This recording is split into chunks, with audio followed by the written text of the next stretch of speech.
সব সময় সত্য কথা বলা যায় না। সত্য কথা বলাটা যেমন কষ্টকর, বলে বিরাট বাদল হতে হয়।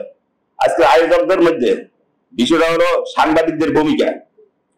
জুলাই আগস্ট বিপ্লবে সাংবাদিকদের ভূমিকা, এই ভূমিকা জুলাই আগস্ট বিপ্লব না, সাংবাদিকরা ভূমিকা পালন করে আসছিল সেই মঈনুদ্দিন ফখরুদ্দিনের কুশক্তি মহান থেকে শুরু করে ফ্যাসিস্ট আওয়ামী দুঃশাসনে 16 বছর 17 বছর 18 বছর পুরো সময় সাংবাদিকরা ভূমিকা পালন করেছে। সাংবাদিকরা আন্দোলন সংগ্রাম করেছে, রাজনৈতিক নেতৃবৃন্দ রাজনীতির অঙ্গনে তাদের ভূমিকা রেখেছে। আমরা এই আন্দোলন সংগ্রামে আজকের আয়োজকদের মধ্যে অনেককে দেখিনি, তারা কিন্তু আজকে এই সাবজেক্ট নিয়ে এইখানে আলোচনা করতে আসছেন।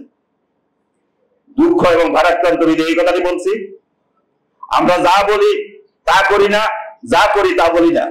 আমি আমার ভূমিকা কি, আমার অবস্থান কি, এই কথাটা আমার কাছে পরিষ্কার থাকা উচিত। তাহলে আমি অন্যের কাছে গেলে সেটা আমল হবে, সেটা মানুষ গ্রহণ করবে। 18 কোটি মানুষের মধ্যে সাংবাদিক এই সমাজের মধ্যে পেশাজীবী সংগঠন হিসেবে একটি ক্ষুদ্র অংশ। এই ক্ষুদ্র অংশের মধ্যে বিগত ফ্যাসিস্ট আমলে 66 জন সাংবাদিককে জীবন দিতে হয়েছে। সাংবাদিকরা এই সমাজে সত্য এবং ন্যায়ের কথা যখন বলেছে, দুর্নীতির বিরুদ্ধে যখন কথা বলেছে, ফ্যাসিস্টের বিরুদ্ধে যখন কথা বলেছে, গণতন্ত্রের পক্ষে যখন তারা ভূমিকা রেখেছে, তখনই তাদেরকে জীবন দিতে হয়েছে।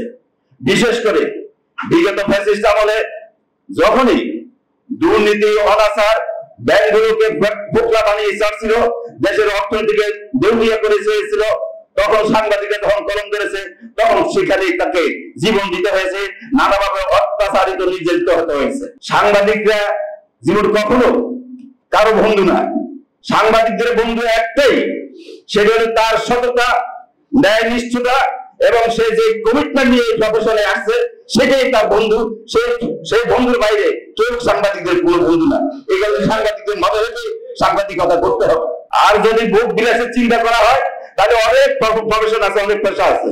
সাংবাদিকদের যে ত্যাগের পেশা, এই ত্যাগ স্বীকার আমরা এখন আর করতে চাই না। আর যারা এই ত্যাগ স্বীকার করেছে, তারা যারা সত্য এবং ন্যায়ের উপরে থেকে সত্য কথাটি বলেছে, সত্য কলম ধরেছে, তারাই কিন্তু জীবন দিয়েছে এবং জীবন দিতে হচ্ছে।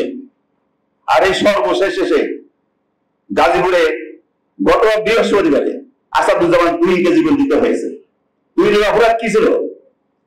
একটি সাদাবাজির ঘটনাকে কেন্দ্র করে সে লাইভ প্রচার করেছিল, কয়েক ঘন্টার মধ্যে তাকে জীবন দিতে হয়েছে। সুতরাং সাংবাদিকদেরকে সাংবাদিকতা করতে হবে এবং তার সত্য এবং ন্যায়ের উপরে থেকে জীবন বাজি রেখে সাংবাদিকতা করতে হবে। আর এইটার মধ্যে আমাদের সার্থকতা এবং আমাদের পেশার সবচেয়ে বড় মর্যাদা।